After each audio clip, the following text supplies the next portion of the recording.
സംസാരിക്കുവാൻ തക്കവണ്ണം കടന്നു വന്നിരിക്കുന്ന ബഹുമാനപ്പെട്ട ഡോക്ടർ ഒ തോമസ് അച്ഛൻ, പ്രിയപ്പെട്ട MLA, ജനപ്രതിനിധികളെ, അധ്യക്ഷ വേദിയിൽ ഉപവിഷ്ടരായിരിക്കുന്ന മറ്റ് സഹോദരങ്ങളെ, ഇവിടെ സന്നിഹിതരായിരിക്കുന്ന തുടർന്ന് വരികയാണ്.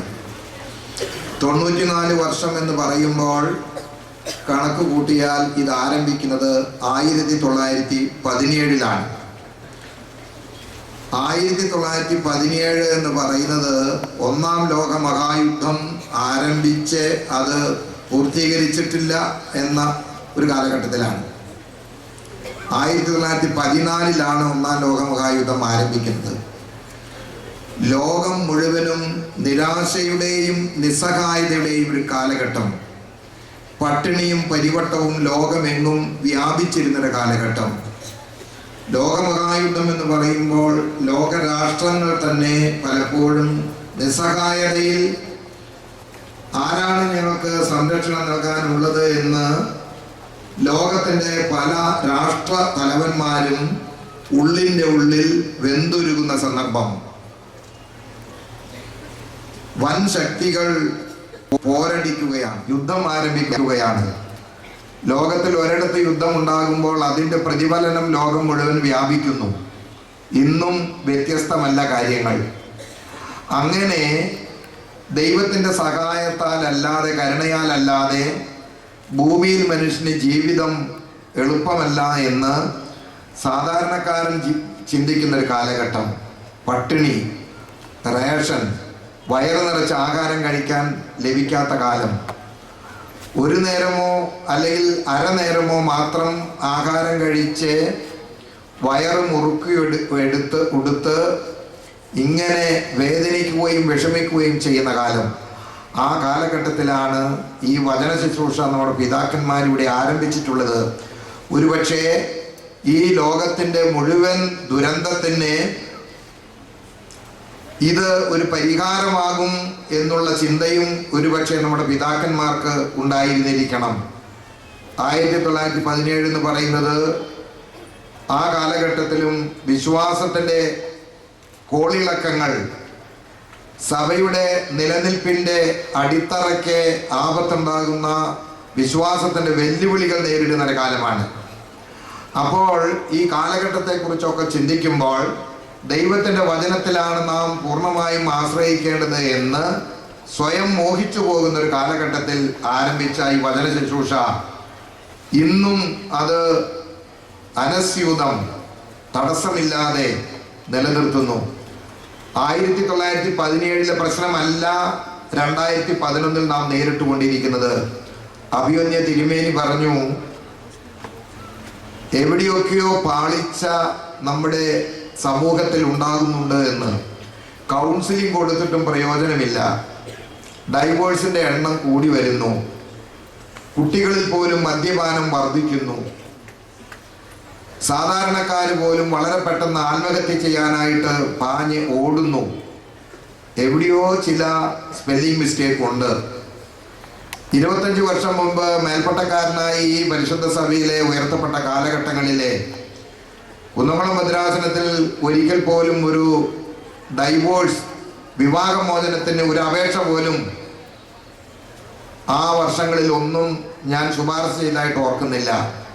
സഭയിലും വിവാഹമോചനത്തിൻ്റെ എണ്ണം കുറവായിരുന്നു. ഇന്ന് ഒരു മാസത്തിൽ 12 13 വിവാഹമോചനത്തിൻ്റെ അപേക്ഷകൾ ഒപ്പിടാൻ തക്കവണ്ണമുള്ള ദുര്യോഗം എൻ്റെ ചുമതലയിൽ ഇപ്പോഴും ഉണ്ടെന്നുള്ളത് വസ്തുതയാണ്. എവിടെയാണ് പാളിച്ച സംഭവിച്ചിരിക്കുന്നത്? ഹൈസ്കൂൾ വിദ്യാർത്ഥികൾ പോലും വിദേശ മദ്യഷാപ്പിൻ്റെ മുൻപിൽ ക്യൂ നിൽക്കുന്ന കാഴ്ച നാം കാണുന്നു. അതുപോലെ തന്നെ പ്രായഭേദമന്യേ എല്ലാവരും ആശ്വാസം കണ്ടെത്തുന്നത് ഒന്നുകിൽ 10 മില്ലി ലിറ്ററിൻ്റെ വിഷക്കുപ്പിയിലോ അല്ലെങ്കിൽ അതുപോലെ ഏതെങ്കിലും സ്വന്തം ജീവനെ നശിപ്പിക്കുവാനുള്ള മാർഗങ്ങളിലോ ആണെന്ന് നാം ബോധ്യപ്പെടുമ്പോൾ എവിടെയോ വീഴ്ചയുണ്ട്. ഇന്ന് വിദ്യാഭ്യാസം വളരെ വ്യാപകമായി എല്ലാവർക്കും ലഭിക്കാനുള്ള സൗകര്യം ഗവൺമെൻറ് ചെയ്തിട്ടുണ്ട്. നമ്മളും അത് ആ ബോധം നമുക്കുമുണ്ട്.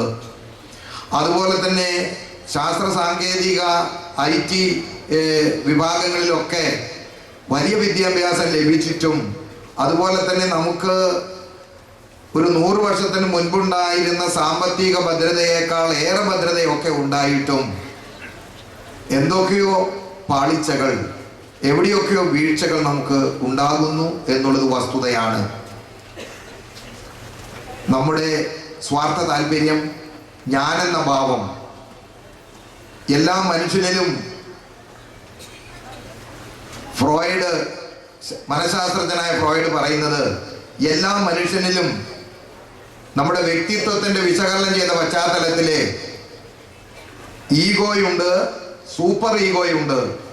അതിൻ്റെ ഒന്നാം സ്ഥാനക്കാരനായിരിക്കുന്ന ഇഡുമുണ്ട്. ഇഡും ഈഗോയും സൂപ്പർ ഈഗോയും നമ്മുടെ മനസ്സിൻ്റെ അകത്ത്, നമ്മുടെ വ്യക്തിത്വത്തിൻ്റെ ആളത്വത്തിൻ്റെ ഉള്ളിൽ അങ്ങനെ നൃത്തമാടുകയാണ്. അങ്ങനെ വിലസുന്ന ആളത്വത്തിനകത്ത് വിനയമോ അല്ലെങ്കിൽ മറ്റുള്ളവരുടെ വേദനകളിൽ ഒന്ന് ശ്രദ്ധ ചെലുത്തുവാനുള്ള മനസ്സോ ഒക്കെ നമുക്ക് നഷ്ടപ്പെടുകയാണ് പ്രിയമുള്ളവരെ.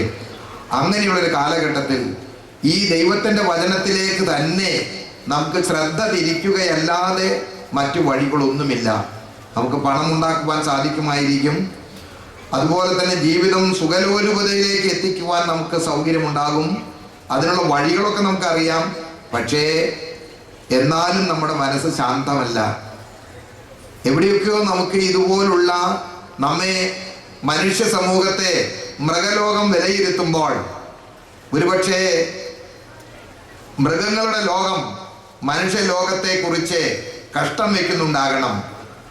അവർക്ക് ഇപ്പോഴും 100-200 വർഷങ്ങൾക്ക് മുൻപുണ്ടായിരുന്ന അതേ സ്വഭാവങ്ങളും അതേ സാഹചര്യങ്ങളും ഒക്കെ തന്നെയാണ് ഇപ്പോഴും തുടരുന്നത്. പക്ഷേ മനുഷ്യൻ്റെ പലപ്പോഴുമുള്ള ജീവിതത്തിൻ്റെ ഈ പൂർണ്ണതയുണ്ടെന്ന് വിചാരിക്കുന്നെങ്കിൽ പോലും ഇങ്ങനെയുള്ള പാളിച്ചകളുണ്ട്. ഇതൊന്നുമല്ല ഞാൻ ഇന്നിവിടെ പറയുവാനായിട്ട് ആഗ്രഹിച്ചത്. പെട്ടെന്ന് മനസ്സിലൂടെ കടന്നുപോയ ചില ചിന്തകൾ നിങ്ങളുമായി പങ്കുവെച്ചു എന്നുള്ളതാണ്. അല്പസമയം നിങ്ങളോട് ദൈവത്തിൻ്റെ വചനത്തിൽ നിന്ന് ചില ചിന്തകൾ പങ്കുവെക്കാനായിട്ട് ഞാൻ ആഗ്രഹിക്കുന്നത് പരിശുദ്ധ യോഹന്നാന്റെ സുവിശേഷം 8-ാം അധ്യായം 31-32 എന്നീ വാക്യങ്ങൾ. പരിശുദ്ധ യോഹന്നാന്റെ സുവിശേഷം 8-ാം അധ്യായം 31-32 ആ വാക്യം ഏതാണ്ട് ഇപ്രകാരമാണ്. ഞാൻ വായിക്കാം. തന്നിൽ വിശ്വസിച്ച യഹൂദന്മാരോട് യേശു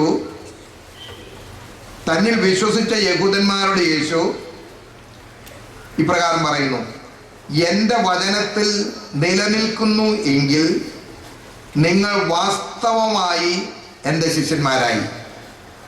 സത്യം അറിയുകയും സത്യം നിങ്ങളെ സ്വതന്ത്രരാക്കുകയും ചെയ്യും എന്ന് പറഞ്ഞു. എന്ത് മനോഹരമാണ് അതിൻ്റെ ഉള്ളടക്കം. യേശുവിനെ വിശ്വസിച്ച യഹൂദന്മാരോട് യേശു പറയുന്നു, എൻ്റെ വചനത്തിൽ നിലനിൽക്കുന്നു എങ്കിൽ നിങ്ങൾ വാസ്തവമായി എൻ്റെ ശിഷ്യന്മാരായി. സത്യം അറിയുകയും സത്യം നിങ്ങളെ സ്വതന്ത്രരാക്കുകയും ചെയ്യുമെന്ന് യേശു പറയുന്നു. പ്രിയമുള്ളവരെ, 2000 വർഷങ്ങൾക്ക് മുൻപ് പലസ്തീൻ നാട്ടിലെ ഒരു സുവിശേഷകൻ ഉണ്ടായിരുന്നു. ആ സുവിശേഷകൻ ഒന്നും എഴുതി വച്ചില്ല. ആ സുവിശേഷകൻ പറഞ്ഞത് ആയിരുന്നു സുവിശേഷം.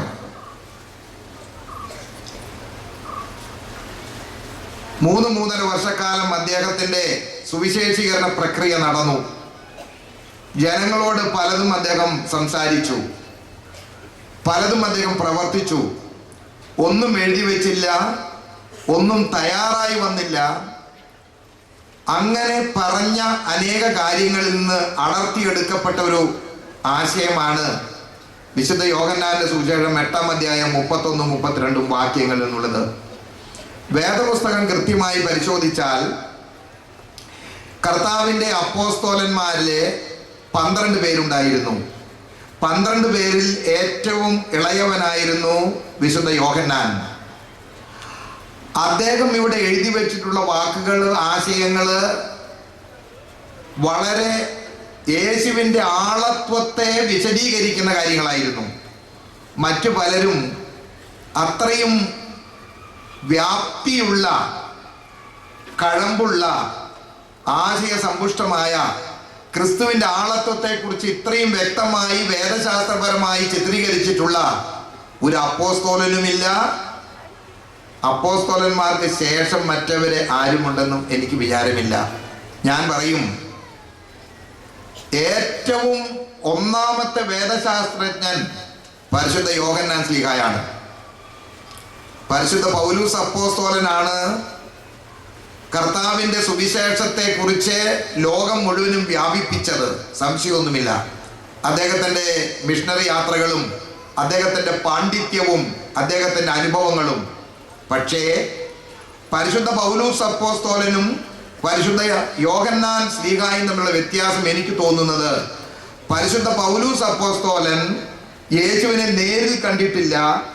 യേശുവിൽ നിന്ന് ലഭിച്ച ചില അനുഭവങ്ങളുടെ വെളിച്ചത്തിൽ യേശുവിനെ ചിത്രീകരിക്കുവാൻ ശ്രമിച്ച വേദശാസ്ത്രജ്ഞനാണ്. യേശുവിനെ അദ്ദേഹം കാണുന്നത് ദമസ്കോസിന്റെ പടിവാതിക്കൽ വെച്ച് മാത്രമാണ്. അതും ശരീരപ്രകാരം കണ്ടില്ല. വെളിച്ചം വന്നു, താൻ തലകറങ്ങി വീഴുന്നു, ശബ്ദം കേട്ടു, എന്തൊക്കെയോ യേശു സംസാരിച്ചതായി മനസ്സിലാക്കി. അത് അദ്ദേഹത്തിന്റെ ഡോക്ട്രിൻസ്, അതായത് പരിശുദ്ധ പൗലൂസ് അപ്പോസ്തലൻ യേശുവിനെ കുറിച്ചുള്ള അനുഭവത്തിലൂടെ ക്രിസ്തുവിനെ കുറിച്ചുള്ള വിജ്ഞാനം, വേദശാസ്ത്രം, ഡോക്ട്രിൻസ് അദ്ദേഹം രൂപപ്പെടുത്തിയെടുത്തു. പക്ഷെ യോഹന്നാൻ ശ്ലീഹ അതല്ല. യേശുവിനെ കണ്ടു, യേശുവിനോട് സംസാരിച്ചു, യേശുവിന്റെ മാറിൽ ചാറിയിരുന്നു, യേശുവിന്റെ വ്യക്തിത്വത്തെ വ്യക്തമായി തൊട്ടറിഞ്ഞു, അനുഭവിച്ചറിഞ്ഞു. ആ വ്യക്തിത്വത്തെ വിശകലനം ചെയ്തത് ഏറ്റവും പാണ്ഡിത്യത്തോടെ യേശുക്രിസ്തുവിനെ വിശദീകരിച്ച് അവതരിപ്പിച്ച വേദശാസ്ത്രജ്ഞൻ പരിശുദ്ധ യോഹന്നാൻ ശ്ലീഹായാണ്. കാലം ചെയ്ത പൗലോസ് മാർ ഗ്രിഗോറിയോസ് തിരുമേനി ഞങ്ങളെ ബഹുമാനപ്പെട്ട തോമസ് അച്ഛനെയും പഠിപ്പിച്ചിട്ടുണ്ട്, എന്നെയും പഠിപ്പിച്ചിട്ടുണ്ട്. 4 വർഷക്കാലം തുടർച്ചയായി മിക്കവാറും ആഴ്ചയിലെ 4-5 ദിവസം ക്ലാസ് എടുത്തിട്ടുണ്ട്. അദ്ദേഹം പറയും, ലോകത്തിലേക്കും വെച്ച് the first and the best theologian of the Christian world is Saint John. Saint Paul 2ാമതേ വരത്തുള്ളൂ എന്ന് അദ്ദേഹം പറഞ്ഞിട്ടുള്ളത് ഞാൻ ഓർക്കുന്നു. ഞാൻ പറഞ്ഞത്, പരിശുദ്ധ യോഹന്നാൻ ശ്ലീഹ യേശുക്രിസ്തുവിന്റെ ആളത്വത്തെ അനുഭവിച്ചറിഞ്ഞ് ക്രിസ്തുവിന്റെ ആളത്വത്തെ വളരെ വളരെ ആഴമായി, വളരെ സാരാംശത്തോടെ അവതരിപ്പിച്ച ഒരു വേദശാസ്ത്രജ്ഞനാണ്. ഈ സുവിശേഷങ്ങള് വിശുദ്ധ മത്തായി, മാർക്കോസ്, ലൂക്കോസ് വായിച്ചാല് അവരുടെ അവതരണം എന്ന് പറയുന്നത് വളരെ സാധാരണക്കാർക്ക് ലളിതമായി മനസ്സിലാക്കാവുന്ന കാര്യങ്ങളാണ്. യേശുവിന്റെ ജീവിത കഥ കുട്ടികൾക്ക് പറഞ്ഞു കൊടുക്കുന്നത് പോലെ വിത്തുവിതക്കാരന്റെ കാര്യവും അതുപോലെ തന്നെ ഉപമകളും പക്ഷിയുടെ കാര്യവും കടുകുമണിയുടെ കാര്യവും കൃഷിയുടെ കാര്യവും ഒക്കെ കുഞ്ഞുങ്ങളോട്, നഴ്സറി ക്ലാസ്സിലെ കുഞ്ഞുങ്ങളോട് കഥ പറയുന്നത് പോലെ അവതരിപ്പിച്ചുവെങ്കിൽ പരിശുദ്ധ യോഹന്നാൻ ശ്ലീഹ യേശുക്രിസ്തുവിനെ അവതരിപ്പിക്കുന്നത് ആ വിധത്തിലൊന്നുമല്ല. വചനം ജഡമായി തീർന്നു, വചനം വെളിച്ചമായിരുന്നു, വചനം നമ്മുടെ ഇടയിൽ പാർത്തു, ഒട്ടുള്ള കാര്യങ്ങൾ അതിൽ നടത്തിയേർപ്പെട്ട ഒരു ആശയമാണ്. തന്നിൽ വിശ്വസിച്ച യഹൂദന്മാരോട് യേശു, എൻ്റെ വചനത്തിൽ നിലനിൽക്കുന്നു എങ്കിൽ നിങ്ങൾ വാസ്തവമായി എൻ്റെ ശിഷ്യന്മാരായിരിക്കുന്നു, സത്യം അറിയുകയും സത്യം നിങ്ങളെ സ്വതന്ത്രരാക്കുകയും ചെയ്യും. എന്തെല്ലാം കാര്യങ്ങളാണ് അതിനകത്ത് പറഞ്ഞിരിക്കുന്നത്. എനിക്ക് തോന്നുന്നത് യേശു എന്ന് പറയുന്ന നസ്രേത്തുകാരനായ സുവിശേഷകൻ അദ്ദേഹത്തിന്റെ സുവിശേഷ പ്രസംഗം ആദ്യ കാലഘട്ടങ്ങളിലെ ഏറ്റവും കൂടുതൽ നിർവഹിക്കുമ്പോൾ ആ സദസ്സ് മിക്കവാറും യഹൂദന്മാരായിരുന്നു. അദ്ദേഹം കൂടുതൽ കാര്യങ്ങൾ പ്രസംഗിച്ചത് യഹൂദന്മാരോടാണ്. യഹൂദന്മാർ അദ്ദേഹത്തിന്റെ പ്രസംഗം കേട്ടപ്പോൾ ഒരു വിപ്ലവം കേൾക്കുന്നത് പോലെയായിരുന്നു. അവർക്കാകെ അങ്കലാപ്പായി. അവർ ഇതുവരെ കേട്ടിട്ടില്ലാത്ത കാര്യങ്ങളാണ് പറഞ്ഞുകൊണ്ടേയിരിക്കുന്നത്. യേശു അതിന് കൊടുക്കുന്ന വ്യാഖ്യാനവും ആ വിധത്തിലുള്ളതായിരുന്നു. ന്യായപ്രമാണത്തിന് ഒരു പുനർവ്യാഖ്യാനം, ഒരു പുനർവായന അദ്ദേഹം പറഞ്ഞു. കൊല ചെയ്യരുത് എന്ന് മോശ പ്രമാണത്തിലൂടെ അവരെ പഠിപ്പിച്ചെങ്കിൽ അദ്ദേഹം പറഞ്ഞു, ബോഷ, വിഡ്ഢി, കഴുതേ എന്ന് നീ വിളിച്ചാൽ അതാണ് കൊലപാതകം. വ്യഭിചാരത്തെക്കുറിച്ച് മോശ ഒരു നിർവചനം പറഞ്ഞു. പക്ഷേ മോഹത്തോടെയുള്ള ഒരു നോട്ടത്തിനും വ്യഭിചാരം എന്ന് പേരിടാമെന്ന് യേശു പഠിപ്പിച്ചു. അതായത് ന്യായപ്രമാണത്തിന് മുഴുവനും ഒരു പുതിയ വ്യാഖ്യാനം, ഒരു പുനർവായന, ഒരു പുനർവ്യാഖ്യാനം കൊടുത്ത് അന്ന് നിലവിലുണ്ടായിരുന്ന യഹൂദന്മാരെ വിറളി പിടിപ്പിച്ച വിപ്ലവപരമായ ആശയങ്ങളാണ് യേശു പ്രസംഗിച്ചത്. പലതും കേട്ടവർക്ക് മനസ്സിലായില്ല. ചിലരൊക്കെ യേശുവിനോട് അങ്ങനെ ആകാമോ ഇങ്ങനെ ആകാമോ വിശദീകരണം ചോദിച്ചതുണ്ട്. അപ്പോൾ യേശുവിൻ്റെ ശ്രോതാക്കൾ മൂന്ന് തരത്തിൽപ്പെട്ടവരായിരുന്നു എന്നാണ് എൻ്റെ നിരീക്ഷണം. ഒന്ന്, യേശു പറഞ്ഞത് അപ്പാടെ അനുസരിച്ചവർ, വിശ്വസിച്ചവർ. രണ്ടാമത്, യേശുവിനെ നഖശികാന്തം എതിർത്ത് സംസാരിക്കുന്നവർ. അവർക്ക് യേശു പറഞ്ഞതൊന്നും വിശ്വസിക്കാൻ അവർ തയ്യാറല്ല. അവർ നാളിതുവരെ കേട്ടിട്ടുള്ള കാര്യങ്ങൾ വ്യത്യസ്തമായിട്ട് യേശു സംസാരിച്ചത് കൊണ്ട് യേശു പറഞ്ഞതെല്ലാം പച്ചക്കള്ളമാണ് എന്ന് കരുതുന്നവർ. അപ്പൊ യേശുവിന്റെ വാക്കുകൾ പൂർണ്ണമായി വിശ്വസിച്ചവർ, യേശുവിന്റെ വാക്കുകൾ പച്ചക്കള്ളമാണെന്ന് ധരിച്ചവർ. രണ്ടിന്റെ ഇടയ്ക്ക് കുറച്ച് സംശയാലുക്കളുണ്ട്. അങ്ങനെയും ആകാം, ഇങ്ങനെയും ആകാം. പരിശുദ്ധ യോഹന്നാന്റെ സുവിശേഷം 8-ാം അധ്യായം നിങ്ങൾ ആദ്യം മുതൽ വായിച്ചാലേ തന്നോട് കുറെ പേര് വന്ന് പലതും സംസാരിക്കുന്നുണ്ട്. അവരൊക്കെ യേശുവിനെ നിന്ദിക്കുന്നവരും യേശുവിന്റെ വാക്കുകൾ പച്ചക്കള്ളമാണെന്ന് ഉള്ളിന്റെ ഉള്ളിൽ വിശ്വസിച്ചവരുമായിരുന്നു. 8-ാം അധ്യായം തുടങ്ങുന്നത് ഒരു പ്രോസ്റ്റിറ്റ്യൂട്ടിനെ, ഒരു വ്യഭിചാരിണിയായ ഒരു സ്ത്രീയെ പിടിച്ചുകൊണ്ട് വന്ന് യേശുവിന്റെ മുമ്പിൽ നിർത്തി ചോദിച്ചു, എങ്ങനാ ന്യായം വിധിക്കേണ്ടിയത്? ഞങ്ങളുടെ പ്രമാണപ്രകാരം ഇങ്ങനെയാണല്ലോ. നീ വിപ്ലവങ്ങളൊക്കെ പ്രസംഗിച്ച് നടക്കുന്നവനല്ലേ, എന്താണ് നിനക്ക് പറയാനുള്ളത്? കർത്താവ് മറുപടി പറഞ്ഞു, നിങ്ങളിൽ പാപമില്ലാത്തവൻ കല്ലെറിയട്ടെ. അങ്ങനെ ആ 8-ാം അധ്യായം 1 മുതൽ 30 വരെയുള്ള വാക്യങ്ങളിലും യേശുവിനെ നിന്ദിക്കുന്നവരും യേശുവിനെ അവിശ്വസിച്ചവരുമായ ഒരു ശ്രോതാക്കളായിരുന്നു അവിടെ വന്നത്. 3-4 ചോദ്യങ്ങൾ ചോദിക്കുന്നുണ്ട്. അതൊന്നും ഞാനിവിടെ പറഞ്ഞ് കൂടുതൽ സമയം ചെലവഴിക്കുന്നില്ല. ബഹുമാനപ്പെട്ട ഓത്തോമസിന്റെ സമയം ഞാൻ എടുക്കാനും എനിക്ക് താല്പര്യമില്ല. പക്ഷെ ഇവിടെ പറയുന്നത് തന്നിൽ വിശ്വസിച്ച യഹൂദന്മാരോട്, അവരോടൊക്കെ അങ്ങോട്ട് പറഞ്ഞു. വളരെ ചുട്ട മറുപടിയാണ് പറയുന്നത്. 8-ാം അധ്യായം 30 വരെയുള്ള വാക്യങ്ങൾ നിങ്ങളൊന്ന് വളരെ സൂക്ഷ്മമായി വായിച്ചു നോക്കൂ. അവിടെ പലരും സംസാരിച്ചിട്ടുണ്ട്. നീ ആരാണ്? നിന്റെ പിതാവ് ആരാണ്? നിന്നെ കുറിച്ച് നീ എന്തിനാണ് ഇങ്ങനെ സാക്ഷ്യം പറയുന്നത് എന്നൊക്കെ യേശുവിനെ നിന്ദിച്ചും എതിർത്തും യേശു പറയുന്നത് മുഴുവൻ പച്ചക്കള്ളമാണെന്ന് ഉള്ളിൻ്റെ ഉള്ളിൽ വിചാരിച്ചുകൊണ്ട് ചോദ്യങ്ങൾ ചോദിക്കുന്ന ആളുകളോടാണ് 30-ാം വാക്യം വരെ യേശു നേരിട്ടത്. അത് കഴിഞ്ഞ് യേശു വളരെ സോഫ്റ്റായി 31-ാമത്തെ വാക്യത്തിൽ പറയുന്നത് ഇങ്ങനെയാണ്, യേശുവിനെ വിശ്വസിച്ച യഹൂദന്മാരോട്. അപ്പൊ തൻ്റെ ശ്രോതാക്കൾ മിക്കവാറും ജ്യൂസ് തന്നെയായിരുന്നു. ഈ ഇടയ്ക്ക് ഒരു പുസ്തകത്തിന്റെ പുറംചട്ടിയൊക്കെ വായിക്കാം. കാര്യം ഞാൻ പുസ്തകം വായിക്കുന്ന അങ്ങനെ ഒരു വായനക്കാരനൊന്നുമല്ല. എന്നാലും ഒരു പുതിയ പുസ്തകം കണ്ടപ്പോൾ അതിൻ്റെ പുറംചട്ടി അവിടെ ഇവിടെയൊക്കെ ഒന്ന് വായിച്ചു നോക്കി. അതിൽ അദ്ദേഹം പറയുന്നത്, ഒരു ബെൻഹർ എന്ന് പറഞ്ഞ ഒരാളാണ്. അദ്ദേഹം ഒരു ഓർത്തഡോക്സുകാരനാണ്, നമ്മുടെ ഒരു അച്ഛൻ്റെ സഹോദരനാണ്. ഒരു കാലത്ത് നക്സലൈറ്റ് ആയിട്ട് നടന്ന ആളാണ്. വിപ്ലവം നല്ലതുപോലെ തലയ്ക്ക് പിടിച്ച ഒരാളാണ്. പിന്നെ വയനാട്ടുകാരനാണ്. അദ്ദേഹം ഒരു പുസ്തകം എഴുതിയിട്ടുണ്ട്. ആ പുസ്തകത്തിൽ അദ്ദേഹം പറയുന്നത്, കേരളത്തിൽ സെന്റ് തോമസ് വരാനുണ്ടായിരുന്ന കാരണം കേരളത്തിൽ യഹൂദന്മാരുണ്ടായിരുന്നു. യഹൂദന്മാരെ അന്വേഷിച്ചുകൊണ്ടാണ് കേരളത്തിൽ പരിശുദ്ധ മാർ തോമസ് ലീഗ വന്നത്. ഒരു കാര്യം കൂടെ അദ്ദേഹം കൂടുതൽ പറഞ്ഞു വെച്ചു, ആദ്യം മാമോദിസ മുക്കിയത് യഹൂദന്മാരെ ആയിരുന്നു എന്ന്. ചിന്തിക്കാവുന്ന ഒരാശയമാണ്. അദ്ദേഹം ഒരുപാട് തെളിവുകൾ അതിൽ പറയുന്നുണ്ട്. ഒരു 300 പേജുള്ള ഒരു പുസ്തകം മലയാളവും ഇംഗ്ലീഷും എൻ്റെ കയ്യിലുണ്ട്. അപ്പോൾ കേരളത്തിൽ യഹൂദന്മാരുണ്ടായിരുന്നു എന്ന് ഇന്നത്തെ ഒരു ഒരു ഒരു ഒരു ഒരു പണ്ഡിതൻ അല്ലെങ്കിൽ ഒരു സ്കോളർ അത് പറയുമ്പോൾ സാധ്യത തള്ളിക്കളയാനാവില്ല. കാരണം ശലോമോൻ രാജാവിന്റെ കാലത്ത് ശലോമോൻ രാജാവിന്റെ കൊട്ടാരം പണിയുവാൻ കേരളത്തിൽ നിന്ന്, മലങ്കരയിൽ നിന്ന് കപ്പലുകളിലൂടെ പല സാധനങ്ങളും കൊണ്ടുപോയി എന്ന് നമ്മൾ വേദപുസ്തകത്തിലൂടെ സൂചന മൂലം വായിക്കുന്നുണ്ട്. അതുപോലെ തന്നെ ആ കാലഘട്ടത്തിൽ തന്നെ സുഗന്ധ വ്യാപാരം ഇന്ത്യയുമായി നടത്തിയിരുന്നു എന്ന് പറയുന്നുണ്ട്. കൊച്ചിയിലെ സുനഗോഗ് ഉണ്ടായിരുന്നു, മട്ടാഞ്ചാരിയിലെ സുനഗോഗ് ഉണ്ടായിരുന്നു, കൽക്കട്ടയിലെ സുനഗോഗ് ഉണ്ടായിരുന്നു, തൃശ്ശൂർ യഹൂദന്മാരുടെ പള്ളി ഉണ്ടായിരുന്നു.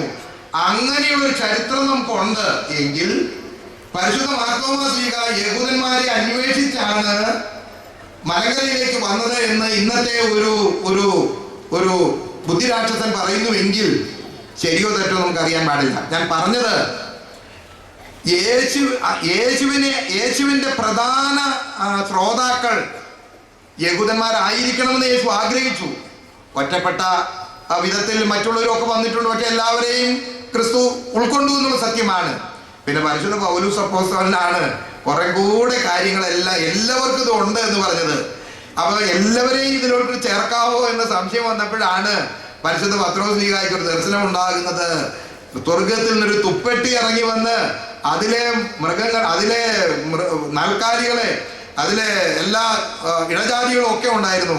അറുത്ത് തിന്നാൻ പറഞ്ഞതും പിന്നീട് ഇത് എല്ലാവർക്കുമാണ് എന്ന ഒരു തീരുമാനം പിന്നീട് പരിശുദ്ധ സഭ എടുക്കുന്നു. പോകട്ടെ, അതൊന്നുമല്ല എൻ്റെ വിഷയം. യേശുവിനെ വിശ്വസിച്ച യഹൂദന്മാരോട് വളരെ വാർത്തവമായിട്ടാണ് ക്രിസ്തു സംസാരിച്ചത്. എൻ്റെ അഭിപ്രായത്തിലെ വിശ്വാസത്തെ പറ്റി 3 നിരീക്ഷണമാണ് എനിക്കുള്ളത്. ദൈവത്തിലുള്ള വിശ്വാസത്തെ പറ്റി 3 നിരീക്ഷണം എൻ്റെ മനസ്സിലുണ്ട്. ഒന്നാമത്തെ നിരീക്ഷണം എന്ന് പറയുന്നത്, നമുക്ക് ഒരാളിൽ വിശ്വാസം ഉണ്ടാകണമെങ്കിൽ അത് പഞ്ചേന്ദ്രിയ ബന്ധങ്ങളിലൂടെയാണ് സാധിക്കുകയുള്ളൂ. കർത്താവായ യേശു ക്രിസ്തുവിൽ ഒരാൾക്ക് വിശ്വാസം ഉണ്ടാകണമെങ്കിൽ പഞ്ചേന്ദ്രിയ ബന്ധങ്ങളിലൂടെ, ഒന്നുകിൽ കേൾവി അല്ലെങ്കിൽ ശ്രവണം. യോഹന്നാൻ ശ്ലീഹായെ പോലെയുള്ളവരൊക്കെ യേശുവിനെ കണ്ടിട്ടുണ്ട്, ദർശിച്ചിട്ടുണ്ട്. നമ്മളൊക്കെ യേശുവിനെ കേട്ടിട്ടുണ്ട് ത്രൂ ബൈബിൾ. യേശുവിനെ കണ്ടിട്ടില്ല, പക്ഷെ യേശുവിനെ കേട്ടിട്ടുണ്ട് ഓൺലി ത്രൂ ദ ഗോസ്പൽ. അപ്പോൾ വിശ്വാസത്തെ കുറിച്ച് 3 നിരീക്ഷണം എനിക്ക് പറയാനുള്ളത്. ഒന്ന്, പഞ്ചേന്ദ്രിയ ബന്ധങ്ങളിലൂടെയാണ് വിശ്വാസം നമ്മുടെ ഉള്ളിൽ വരുന്നത്. റോമാലേഖനം 10-ാം അധ്യായം 17-ാം വാക്യത്തിലുണ്ട്, ആകയാൽ വിശ്വാസം കേൾവിയാലും കേൾവി ക്രിസ്തുവിന്റെ വചനത്താലും വരുന്നു എന്നാണ് പറയുന്നത്. ആകയാൽ വിശ്വാസം കേൾവിയാലും കേൾവി ക്രിസ്തുവിന്റെ വചനത്താലും വരുന്നു എന്ന് അപ്പോൾ പരിശുദ്ധ പൗലോസ് അപ്പോസ്തലൻ ഓർമ്മിപ്പിക്കുന്നു. പോകട്ടെ, പഞ്ചേന്ദ്രിയ ബന്ധങ്ങളാൽ വിശ്വാസം ഉണ്ടാകുന്നു. രണ്ടാമതായിട്ട്, ഈ നമുക്കും യേശു ക്രിസ്തുവിൽ വിശ്വാസമൊക്കെ ഉണ്ട്, ഒരു സംശയമൊന്നുമില്ല. ഇവിടെ ഇരിക്കുന്ന എല്ലാവരും ക്രിസ്തുവിൽ വിശ്വസിക്കുന്നവരാണെന്നാണ് എൻ്റെ വിചാരം. പക്ഷെ നമ്മുടെ കുഴപ്പം എന്താ അറിയോ? ഈ നമ്മുടെ വിശ്വാസം നമ്മുടെ ജീവിതത്തിൽ ഒന്ന് പ്രൂവ് ചെയ്യേണ്ട ഘട്ടം വരുമ്പോൾ പാസ് മാർക്ക് കിട്ടിയാൽ തോറ്റുപോകും. കാരണം ഒരു പനി പിടിച്ചു എന്ന് വിചാരിക്കുക.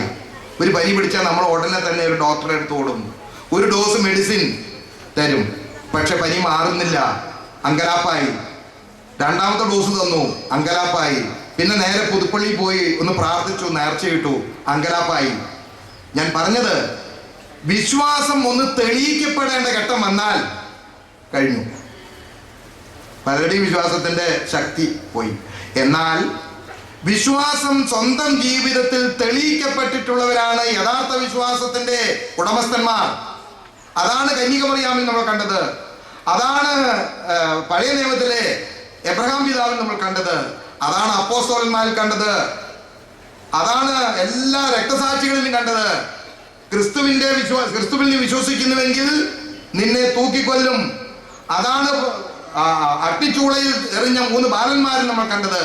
അവർ പറഞ്ഞു, അഗ്നിച്ചൂളയിൽ ഇട്ടാലും കൊള്ളാം, തല വെട്ടിയാലും കൊള്ളാം, മരിച്ചാലും കൊള്ളാം, ജീവിച്ചാലും കൊള്ളാം, അവിടെ ഒന്നും എൻ്റെ വിശ്വാസത്തെ പോറലേൽപ്പിക്കാൻ സാധ്യമല്ല എന്ന് പറഞ്ഞാൽ അവരുടെ വിശ്വാസം പ്രൂവ് ചെയ്യാൻ, തെളിയിക്കപ്പെടാൻ അവർക്ക് ഒരു വിഷമമില്ലായിരുന്നു.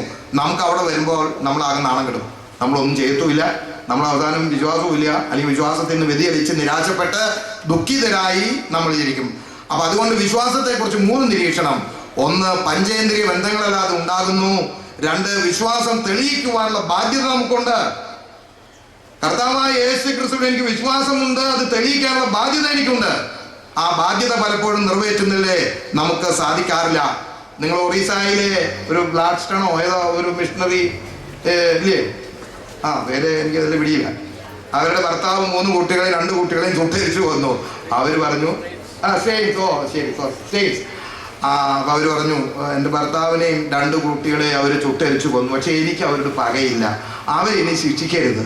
ഇത് പറയുമ്പോഴാണ് അവരുടെ വിശ്വാസം അവിടെ തെളിയിക്കപ്പെട്ടത്. നമുക്ക് വിശ്വാസമുണ്ട്. നമ്മുടെ വീട്ടിൽ ആരെയും തല്ലി കൊന്നെന്ന് പറഞ്ഞാലേ അവരോട് ക്ഷമിക്കട്ടെ എന്ന് പറയാനുള്ള അത്രയ്ക്ക് വിശ്വാസം നമ്മുടെ ഉണ്ടെന്ന് എനിക്ക് വിചാരമൊന്നുമില്ല. ഞാനും നിങ്ങളൊക്കെ ആ നിലയിലുള്ളവരാണെന്ന് എൻ്റെ വിചാരം. അതുകൊണ്ട് കർത്താവായ യേശു ക്രിസ്തുവിലുള്ള വിശ്വാസം തെളിയിക്കപ്പെടാൻ ഉള്ള ബാധ്യത നമുക്കുണ്ട്. മൂന്നാമത്, വിശ്വാസം എന്ന് പറയുന്നത് ഒരു ഓൺഗോയിങ് പ്രോസസ്സാണ്. ഇന്ന് നിങ്ങൾക്ക് വിശ്വാസമുണ്ട്, നാളെ പനി പിടിച്ചാൽ ചിലപ്പോൾ വിശ്വാസം അതിൻ്റെ ഗ്രാഫ് താഴോട്ട് പോകും. പിറ്റേ ദിവസം നിങ്ങൾക്കൊരു ലോട്ടറി അടിച്ചാൽ വിശ്വാസത്തിന്റെ ഗ്രാഫ് ഷൂ എന്ന് പറഞ്ഞിട്ട് മുകളിലോട്ട് പോകും. It is an ongoing process. Faith എന്ന് പറയുന്ന ഒരു ഓൺഗോയിങ് പ്രോസസ്സാണ്. അത് തന്നെയാണ് രക്ഷ എന്ന് പറയുന്നത്. അതും ഓൺഗോയിങ് ആണ്. ഇന്ന് രക്ഷിക്കപ്പെട്ടു എന്ന് പറയും, നാളെ കഴിഞ്ഞ് പാതാളത്തിൽ നിന്ന് വീണ് ഉരുണ്ട് നശിച്ചു പോകും. അപ്പോൾ രക്ഷ എന്ന് പറയുന്നതും വിശ്വാസം എന്ന് പറയുന്നതും ഒരു സമയത്തിന്റെ ഒരു നിമിഷത്തിനുള്ളിലോ അല്ലെങ്കിൽ ഒരു പ്രത്യേക കാലഘട്ടത്തിലോ നമുക്ക് തളച്ചിടാനൊക്കെ it is an ongoing process. ആ ഓൺഗോയിങ് പ്രോസസ്സ് മെയിൻറ്റെയിൻ ചെയ്യാനാണ് മാക്കാങ്കുന്ന് സുവിശേഷ ശുശ്രൂഷ ഇവിടെ നടത്തുന്നത് എൻ്റെ വിചാരം. അതിനാണ് നമ്മൾ ആരാധന നടത്തുന്നത്. കർത്താവായ യേശു ക്രിസ്തുവിനോട് നമ്മുടെ വിശ്വാസം നമുക്ക് മെയിൻറ്റെയിൻ ചെയ്യണം. ഇതാണ് എനിക്ക് വിശ്വാസത്തെക്കുറിച്ച് പറയാനുള്ള കാര്യം. ഞാൻ എൻ്റെ വാക്കുകളിലൂടെ ദീർഘിപ്പിക്കുന്നില്ല. ആ വാക്യത്തിൽ തന്നെ ഉള്ള 2 കാര്യങ്ങളും കൂടെ ഉണ്ട്. അതൊന്ന് ഓർമ്മിപ്പിക്കുന്നത് മാത്രമേ ഉള്ളൂ. ഒന്ന്, എൻ്റെ വചനത്തിൽ നിലനിൽക്കുന്നുവെങ്കിൽ continuity. It is an ongoing process. You have to maintain your faith. എൻ്റെ വചനത്തിൽ നിലനിൽക്കുന്നുവെങ്കിൽ, ആ വചനത്തിലൂടെ നിങ്ങൾ ജീവിക്കുമെങ്കിൽ 2-3 കാര്യങ്ങളുണ്ട്. ഒന്ന്, യു ആർ മൈ ഡിസൈപ്പിൾസ്. നിങ്ങൾ എൻ്റെ ശിഷ്യന്മാരാണ്. You are my disciples. പിന്നെ പറയുന്നത്, സത്യം അറിയും നിങ്ങൾ. മാത്രമല്ല, സത്യം അറിഞ്ഞാൽ the truth will make you free. സത്യം നിങ്ങളെ സ്വതന്ത്രരാക്കും. ഇതൊക്കെ പറഞ്ഞാൽ ഒരു 3 ദിവസം പ്രസംഗിക്കാനുള്ള സംഗതികളുണ്ട്. അതൊന്നും ഞാൻ ഈ പ്രസംഗിക്കുന്നില്ല. ഈ വിശ്വാസത്തിന്റെ ഈ വിഷയത്തിൽ നാം യേശുവിൻ്റെ അനുയായികളാകുന്നു. If you continue in the word of God, അങ്ങനെയാണെങ്കിൽ നിങ്ങൾ യു ആർ മൈ ഡിസൈപ്പിൾ, നിങ്ങൾ എൻ്റെ ശിഷ്യന്മാരാണ്. സത്യം അറിയും, സത്യം നിങ്ങളെ സ്വതന്ത്രരാക്കും. അതൊക്കെയാണ് എൻ്റെ റിസൾട്ട്. പ്രിയമുള്ളവരെ, ഞാൻ എൻ്റെ വാക്കുകളോടെ ചുരുക്കട്ടെ. ഏതോ ചിന്തകൻ പറഞ്ഞൊരു വാചകം എൻ്റെ മനസ്സിൽ ഓർമ്മ വരുന്നു. അറിയുക, അറിയിക്കുക, അറിവിനൊത്ത് ജീവിക്കുക. You should know Jesus Christ personally, by experience, not by theoretically. അറിയുക, യേശുവിനെ അറിയുക. അറിഞ്ഞു കഴിഞ്ഞാൽ അറിയിക്കുക. അതാണ് സുവിശേഷീകരണം. സൈമൾട്ടേനിയസ്ലി അറിവിനൊത്ത് ജീവിക്കുക. ഇത് 3 ഒരുമിച്ച് വേണം. യേശുവിനെ നമ്മൾ അറിഞ്ഞിരിക്കണം. അപ്പോൾ നിങ്ങൾക്ക് വിശ്വാസം ഉണ്ടെങ്കിൽ അറിയാൻ കൊടുക്കണം. അറിവിനൊത്ത് ജീവിക്കുകയും വേണം. പ്രിയമുള്ളവരെ, ഞാൻ എൻ്റെ വാക്കുകൾ ചുരുക്കട്ടെ. യേശുവിനെ അറിയുന്നുവെങ്കിൽ യേശു നമ്മെക്കുറിച്ച് പറയും, യു ആർ മൈ ഡിസൈപ്പിൾസ്. സത്യം നിങ്ങൾക്ക് ബോധ്യപ്പെട്ടിരിക്കുന്നു എന്നും ഞാൻ മനസ്സിലാക്കുന്നു. ആ സത്യം നിങ്ങളെ സ്വതന്ത്രരാക്കും. സത്യം എന്ന് പറഞ്ഞാൽ എന്താ? I am the way, the truth and the life. യോഹന്നാന്റെ സുവിശേഷം 14-ാം അധ്യായം 6-ാം വാക്യത്തിൽ പറയുന്നുണ്ട്, ഞാനാണ് സത്യം, ഞാനാണ് വഴി, ഞാനാണ് I am the way, the truth and the life. ജീവൻ. പ്രിയമുള്ളവരെ, അതുകൊണ്ട് ഈ പരിശുദ്ധ സ്തേഫാനോസ് സഹോദരയുടെ ഈ ഭൂമികയിൽ നിന്നുകൊണ്ട് ദൈവത്തിൻ്റെ വചനം നമ്മൾ കേൾക്കുമ്പോൾ ഒത്തിരി കാര്യങ്ങൾ നമ്മുടെ മനസ്സിൻ്റെ ഉള്ളിൽ ഉണ്ടാകണം. ഒരു മെയിൻ്റനബിലിറ്റി ഓഫ് ക്രിസ്ത്യൻ ലൈഫ്, ക്രിസ്തീയ ജീവിതത്തിൻ്റെ ഒരു നിലനിൽപ്പ്, ഒരു continuity in the word of God. ഇത് നമ്മുടെ വലിയ പ്രശ്നമാണ്. അങ്ങനെ നമുക്ക് ഒരു ദൈവത്തിൻ്റെ വചനത്തിൽ നിലനിൽക്കാൻ കഴിയുകയാണെങ്കിൽ നേരത്തെ പറഞ്ഞ ആത്മഹത്യയും തീരും, നേരത്തെ പറഞ്ഞ ഡൈവോഴ്സും ആത്മഹത്യയും ഈ സകല ഉണ്ടാവേണ്ടിയും മാറും. പക്ഷെ ഇതൊന്നുമല്ല, ഞാനാണ് വലുത്. ഈ ഈഗോയും സൂപ്പർ ഈഗോയും ഇതും നമ്മുടെ കയ്യിൽ ഉള്ളിടത്തോളം കാലം നമ്മുടെ ഇതൊന്നും ഈ മുളങ്കൂടിന്റെ വേര് പോലെയാണ്. മുളങ്കൂടിന്റെ വേര് നമ്മൾ പെട്ടെന്ന് പഠിച്ചെടുക്കാൻ നോക്കത്തില്ല, അതിങ്ങനെ അങ്ങ് വ്യാപിച്ച് കിടക്കും എന്ന് പറയുന്നത് പോലെ. മുള എന്ന് പറയുന്നത് നിങ്ങൾക്ക് മനസ്സിലാക്കുന്നതിന് കുഴപ്പമൊന്നുമില്ലാന്ന് തോന്നുന്നു, ഇല്ലല്ലോ? അല്ലെ, ഞങ്ങളുടെ ഈ കുന്നംകുളം ഭാഷയിലൊക്കെ ചില വാക്കുകളൊക്കെ അധികപ്പറ്റായിട്ട് വരും. എന്തെങ്കിലും ഉണ്ടെങ്കിൽ അത് കാര്യമില്ലെന്ന് വിചാരിക്കുക, ഭാഷാ പ്രസംഗം മാത്രം വിചാരിച്ചാൽ മതി. അതുകൊണ്ട് ദൈവത്തിന്റെ വചനം കൃത്യമായി വിശ്വസിക്കുക, അത് പ്രൂവ് ചെയ്യുക. അത് പ്രൂവ് ചെയ്തിട്ട് നമുക്ക് ലാഭമോ നഷ്ടമോ വരട്ടെ, ഒരു ഫൈനൽ സ്റ്റേജില് അത് ദൈവം നമ്മോടൊപ്പം കാണും. നമുക്ക് ചിലപ്പോൾ ദുഃഖങ്ങളൊക്കെ അനുഭവിക്കേണ്ടി വരും. Don't worry at all. അത് നമ്മുടെ നിയോഗമാണെന്ന് കരുതിയാൽ മതി. പൗലോസ് അപ്പോസ്തലൻ പറയുന്നില്ലേ, കാട്ടിലെ ആപത്ത്, നാട്ടിലെ ആപത്ത്, കള്ളന്മാരുടെ ആപത്ത്, കടലിലെ ഛേദം, കപ്പൽ ഛേദം, അങ്ങനെ പറഞ്ഞേക്കാണ്. കഷായത്തിന് കുറിപ്പ് പറയുന്ന പോലെ. സ്റ്റിൽ എന്നിട്ടൊന്നും അദ്ദേഹത്തിന് യാതൊരു മടുപ്പും ഉണ്ടാകുന്നില്ല. ഈ ക്രിസ്തുവിന്റെ പിന്നാലെ കൂടിയതൊന്നും ആകെ കുഴപ്പമായി എന്നൊന്നും പൗലോസ് അപ്പോസ്തലന് പറയാൻ തോന്നിയില്ല. അതുകൊണ്ട് നമ്മുടെ ജീവിതത്തിലെ ആത്മാർത്ഥതയോടെ ക്രിസ്തുവിന്റെ വിശ്വാസത്തിൽ വളരുക, സത്യം അറിയുക, സത്യം നമ്മളെ സ്വതന്ത്രമാക്കുമെന്നുള്ള ആ ഫൈനാലിറ്റി, ആ ഫൈനൽ സ്റ്റേജിലേക്ക് നമ്മൾ എത്തുക, അതിനിടയാകട്ടെ എന്ന് മാത്രം പ്രാർത്ഥിച്ചുകൊണ്ട് ഈ ദൈവത്തിന്റെ വചനം മുഖാന്തരമായിട്ട് നമ്മുടെ മനസ്സ്, നമ്മുടെ ഹൃദയത്തിനെ, യേശുവിനെ നേടിയെടുക്കുവാൻ ഇടയാകട്ടെ എന്ന് മാത്രം പ്രാർത്ഥിച്ചുകൊണ്ട് ഞാൻ എൻ്റെ വാമുഖ വാക്കിനോട് സംഭരിക്കുന്നു.